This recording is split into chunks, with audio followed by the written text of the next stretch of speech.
Shaw's Together is amazing. Fill the Food Bank's 2012 campaign is underway until May 11th. You can drop off at different locations. You'll see it all on the website. We're asking you to open up your hearts, open up your cupboards, perhaps your pocketbook, if you've got a big pocketbook, and donate and help people like Carmel Joy. Not anymore. We don't have to help you. We're in the middle of the story. So 4 boys, single mother, husband gone, no money coming in. What did your friends say? How did that work?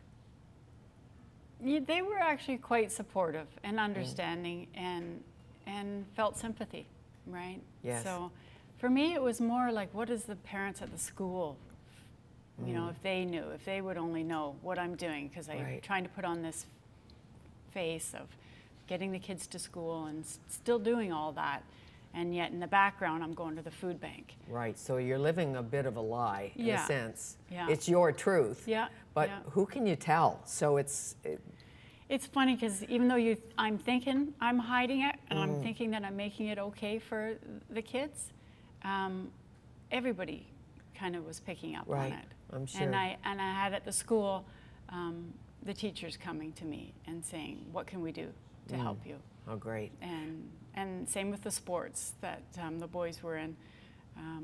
I was very fortunate in the organization said, we don't want you to pull your kids from sports. We have a bursary for them. It's very important for them to keep going. How great. And be active, right? Sure, so, generosity. Yeah. People who my community overwhelmed me with place. Generosity, yeah. How wonderful. Yeah. Your boys, when you talk to them today, they're now older, what, 19? 21, 19, 18, and 16. Yeah. And when do you revisit those times? I do. I do sometimes. We go back and Christmas is always a time where it's revisited. The food bank, what surprised me in the aspect, I only really thought of it as once you'd go there during the week and get your food.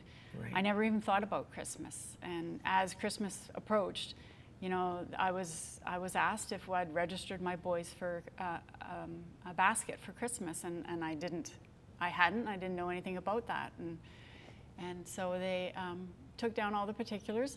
They asked me what kind of things they needed, and I wrote it all down, and I was overwhelmed with the gifts that were given to us on Christmas. So when Christmas comes around again, the boys are aware of that. Because by the time Christmas came around, they knew the situation we were in. They knew there wasn't going to be anything there under the tree. So to be surprised like that was a joy. I'm sure. Yeah. And for them, such a journey. And for you too. Yeah. But the life lesson is there in spades for sure. It is, because now, when a year ago when I asked my son, what he wanted for Christmas, my oldest one, and he's like, well, I don't need anything. I have everything I need. He says, take that money and go buy something for a needy family. And really? Yeah. How fabulous. And I said to him, well, right back at you. I said, whatever you're going to buy me, I don't need anything. You buy a gift. The next day he came home with an iPad and or I think it's called an iPad. Yeah. And the little music thing, and he here, I want to give this to a child who. So the iPod, the music. Yeah, the little music one. Yeah, he bought it himself, and I went out and bought a fire truck, and we donated it that year, and ever since then, we've been. That's our goal, is to what we can buy for a needy family, because we're not in need anymore, and for us to give, it's coming full circle. And that's the happy part. And Not it is. in need anymore. Yeah. We like that. So you met Mr. Charming. Well, or along that way, maybe he's not Mr. Charming. Don't know. He is great. Mr. Joy. But for me, it was also the journey to get to that point, to be ready to meet somebody. And I went back to school. I went back to Kwantlen College, and I worked part-time and had the resources of the food bank, and that got me through. I got a certificate, and my boys got to watch me wear a gown and walk down the aisle, and I was able to secure a good job that helped support us, and we moved past those years. Yes, those boys are going to need. be such good partners. Yeah, yeah.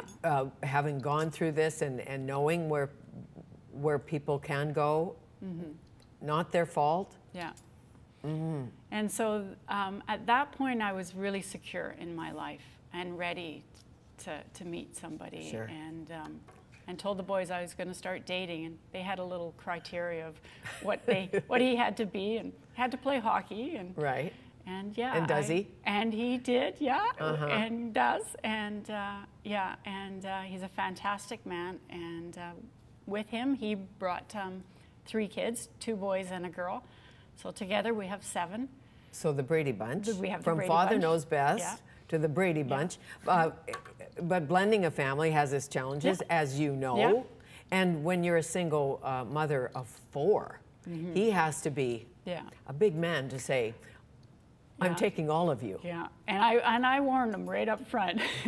I'm like, 4 boys, 24/7. They don't go away, and it's a big job, and you really need to think about it if you want to fill those shoes. Yes, for sure. And do you still volunteer at the food bank? Go back and work? I know you give back a lot. Yeah, and I volunteer lots of different avenues. I felt that from people in the community giving to me, it was something I really valued and was forever grateful for. And whenever possible, I volunteer. I volunteer at the school, I volunteer for the minor hockey, I volunteer whatever community events are happening. Yeah, and thank your lucky stars. Yeah. Really. Yeah, I feel very fortunate, and it really makes me believe that one of the things I always say is that it takes a community to raise a child, and I am so thankful for the community I lived in, because without their help, I would never have gotten through those years. No. How did it change you, do you think? What you value, where you want to go in your life, how you feel about the day-to-day? It opened my eyes in the aspect of when I would listen to people make judgment calls on who should be using the food bank and who shouldn't. And I always remind them, it's like, you know, you don't really know what's happening in that person's life, because I didn't look like the client that would be at the food bank. I didn't come from years in family life that was dependent on assistance or the food bank. It just happened. And it was, you know, it was unexpected.